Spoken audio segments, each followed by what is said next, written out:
Hey, what's up? This is your girl Diamond. So we are going to talk about this big hot button topic right now.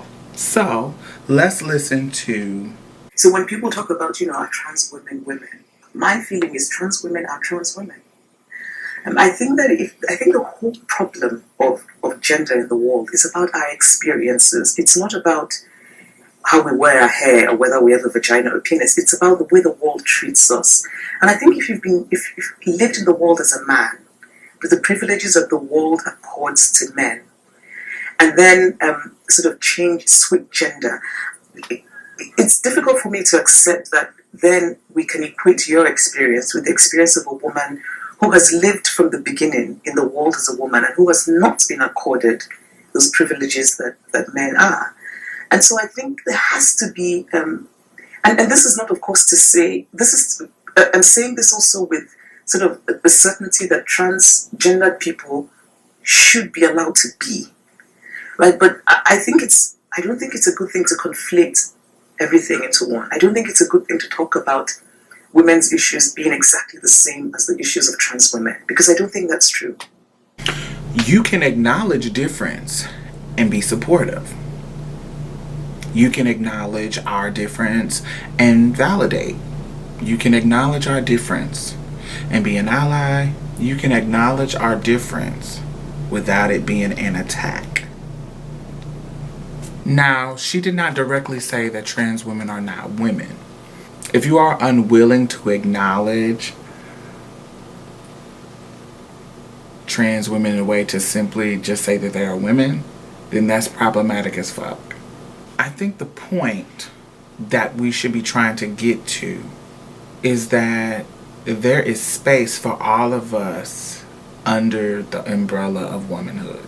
We all as women can give each other space to talk about the oppression, the different kinds, the similar kinds, the gray area, the black and white areas, whatever. Long as we are allies and acknowledging the oppression of each other, different or similar, that's the point. I think that's the space that we should be focused on. Not that, oh, we are not the same. Oh, we are not different. We are the same. Or whatever side you want to be on. That's not the point. I think it's kind of ignorant to not acknowledge difference, and I think it's kind of ignorant to not acknowledge similarities on both sides. So I think the point is to get to a space where we are allies to each other and giving each other space to say what our oppressions are and come up with solutions together to fight for the liberation of us all. I never claim to have all the answers when it comes to trans issues. I never claim to be an expert about transness.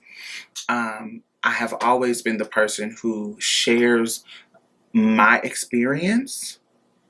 And if you look in a lot of the comments in a lot of videos of mine, many women have expressed, watching me and my experience,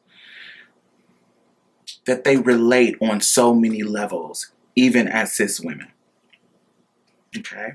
One of the reasons why that is because we experience a lot of the same things. Okay?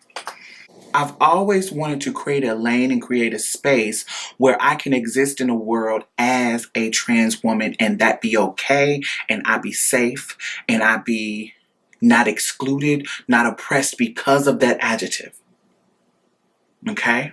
What I want to do is create a lane for me to live and be a trans woman. And I consider a trans woman, the transness is the adjective, and the woman is still a woman, but this is a type of woman. This adjective indicates something about the noun, the woman. So if I say a black woman, black indicates something about that woman. If I say immigrant woman, immigrant indicates something about a woman. We are all women. Trans women are women. But that trans indicates something that is different. That is an indicator. That's something that makes her stand out from another type of woman. There are many similarities in a trans woman experience and a cisgender woman's experience.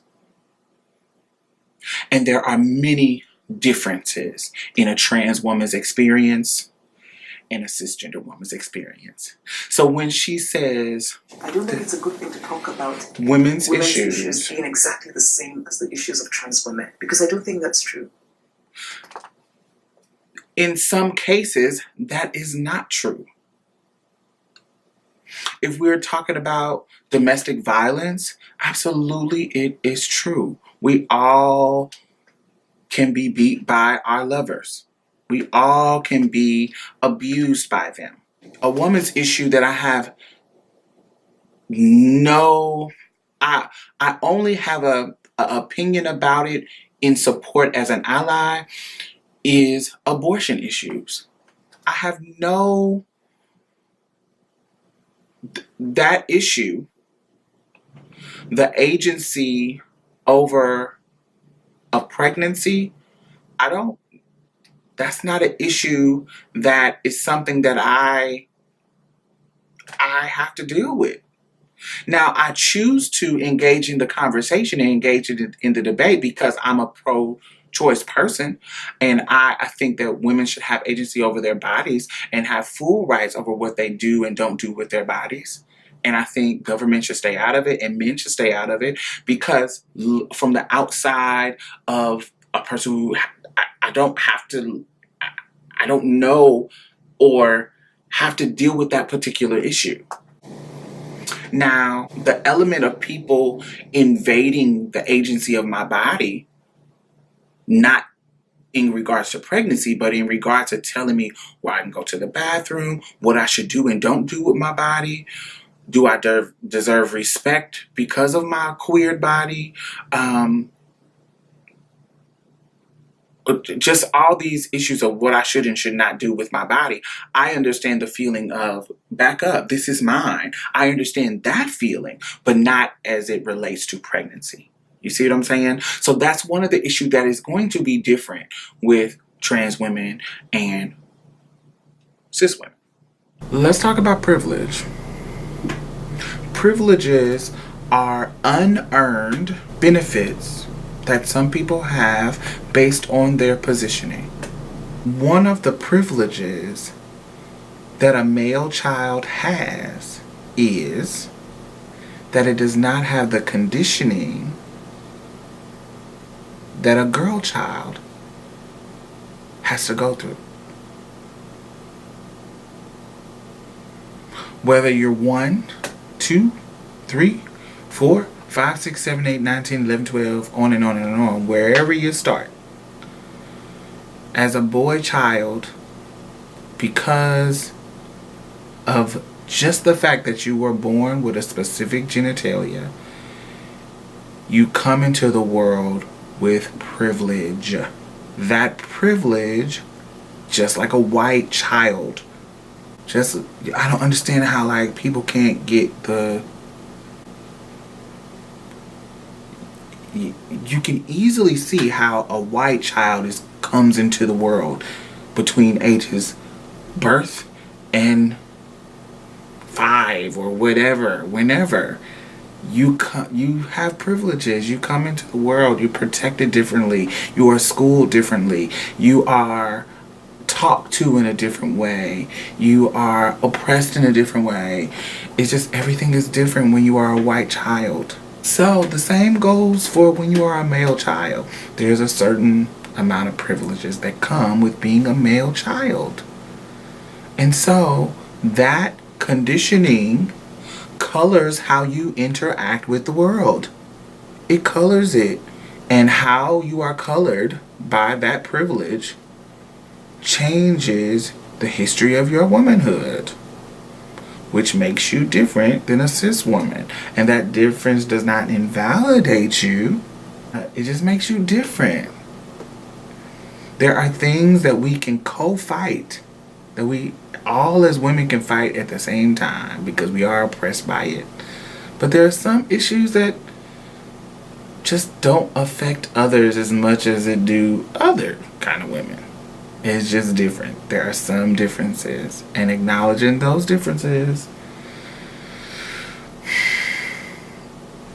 is okay. But if you can't say simply that I'm a woman, and you have to make this, oh no, you're not a woman, you're a trans woman, then yes, that's problematic. But she didn't exactly say that. Now you can read into it like that. I choose not to because I respect her mind.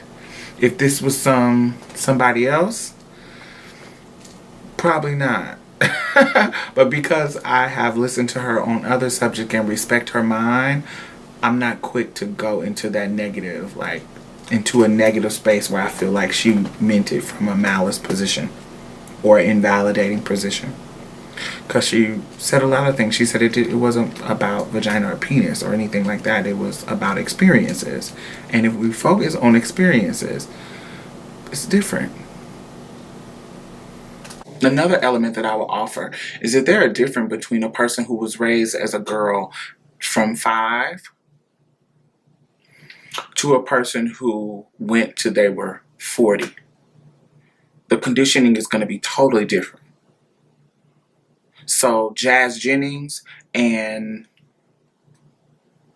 Caitlyn Jenner, their womanhood is going to be in two different, still womanhood, but it's just the conditioning, this conditioning that we are talking about is going to be two totally different, how it affects their lives. So Jazz being conditioned to be a boy from 5 years old compared to Caitlyn Jenner being conditioned to be a boy, then a man, all the way until 65. There's having children, having a wife, those experiences, as she talked about, it's all about experience. Their experiences are going to be totally different. Totally different. Especially as Black feminists and Black women. We love to make it clear that our oppression is different than white women's. We love to make that clear. Okay, that's just what it is. And I like to make it clear that my oppression is different than cisgender women's. It's just different. Do we have similarities? Do white and Black women have some similarities in regards to how they are oppressed by patriarchy? Absolutely. Do we have some differences? Abso-fucking-lutely. So, but those differences that they have doesn't invalidate their womanhood. It doesn't make either one less a woman. I think to acknowledge the uniqueness in our struggles is not invalidating us or denying the struggle of us. I don't think it's invalidating us at all. Are there parallels? Absolutely. When you put cisgender woman in front of woman, you know the type of conditionings that she went through when she was a child, which was different than a trans woman would go through. Okay? The conditioning that a trans woman go through is going to be that of a boy because she was a boy when she was born. She didn't have the mother or the experience of a mother telling her, girls sit like this and girls don't get dirty, and all the conditioning of what a girl should do in a patriarchal world. A trans woman's childhood didn't reflect that. And so that is going to color how you go through the world. If you was born into it as opposed to choosing. And when I say choose, I'm not talking about choose like I chose to be transgender. Let's keep that clear. What I'm talking about choose is choosing to live my truth. Because even if you take somebody who started their transition off really, really young, let's talk about Jazz Jennings. They let her transition at 5, I think. I'm not 100%. Her mom was really, really supportive and did the work and the research and let her transition really, really early. Even that conditioning, from the time that you were 1 to 5, we thought you were going to be a little boy. So how we conditioned you was a little boy. And then when you were 5 and you transitioned to be a little girl, and we supported it, how you interacted with the public was of a trans person, because they knew what you are. They knew what you were. Jazz had to go through issues with bathroom issues at 5, 6, 7 years old at school. She had to go. So that is a level of trans conditioning that a woman, a cisgender little girl, didn't have to go through. So that growing up is still a level of transness. Even if you start that young, you're going through different experiences that a cisgender woman is not going to go through. And that difference does not invalidate your womanhood. It just makes it different. And so to me, how I translate what she's saying is that she's saying she doesn't think it's always right to conflate the two. There is a difference between the two. Some pushback that I would give her is, when you say that, are you saying that they're totally different? Because when you say, I don't think women's issue are trans women issues, there are some issues that are validly affecting all of us. Just because we are women, being objectified, the sex trade, being forced into sex work to survive. But even that history of conditioning colors that. It's just a lot of things that affect us kind of very, very similarly. And then there's some things that are just not, that don't affect us. How we navigate dating. You guys don't have to disclose anything. We do. Cis women don't have to worry about men hiding them from the public. Unless you're a big girl. I've heard that experience from big girls, that sometimes men want to mess with them on the down low because they don't want other people knowing that they into big girls. But it's not about, it's more about image and not an assault on their manhood. So even that is a level. Do you see what I'm saying? But these are just small examples. There's tons of other ones, and you can dissect that how you want. But there are some differences. But there are some similarities. So both can be true. Like, we are in a lane of our own. Like I said, it's that adjective. We all are women, but that adjective of transness indicates our difference. A lot of us have queered bodies. Just a physical body. When you take off all your clothes, unless you have had a sex change, you have a queer body. If you have breasts and a penis, that is a queer body. That is not that's not a normal thing. That is something that is out of the box. And when you get a sex change on the inside, it's not exactly the same. So you have to accept that there is a lane for us. It doesn't invalidate our womanhood. It doesn't invalidate it. It's different. And it's okay to be a different type of woman. It's okay to be that. And if we accept it, and accept that there is a difference for us, for as a trans person, I feel like if we accept that there is a difference, it will alleviate some of our anxiety about when somebody points out that difference. When somebody points out that difference, it feels like we go into this, oh, are you invalidating me? And I don't think it's that serious all the time. And then cis women, if you just accept our womanhood, accept the similarities, accept that there are some things, that some oppressions, some privileges, some overall things about womanhood that is exactly the same or very, very similar. If we accept those things, I think that we all can come together and battle against patriarchy together. I think when we are too sensitive, I think that when we are not even trying to be inclusive, I think both the sides are victims, and we are losing allies, and we are losing and dividing each other and attacking each other on a basis that I think is bullshit. And this is one of those examples. So, this is my opinion on these things. You can give me your comments down at the bottom. All right, darling. Have a great day. Bye-bye.